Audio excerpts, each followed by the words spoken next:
Published 1755 Tuesday 26 September 2017. The Ryanair flight was coming from Malta International Airport when it was diverted to East Midlands Airport after a passenger fell ill on board.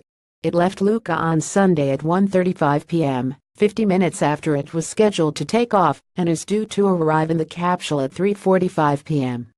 A spokesperson for Ryanair said this flight from Malta to Edinburgh diverted to East Midlands after a customer became ill on board. The aircraft landed normally, and the customer disembarked to receive medical assistance before the aircraft continued to Edinburgh.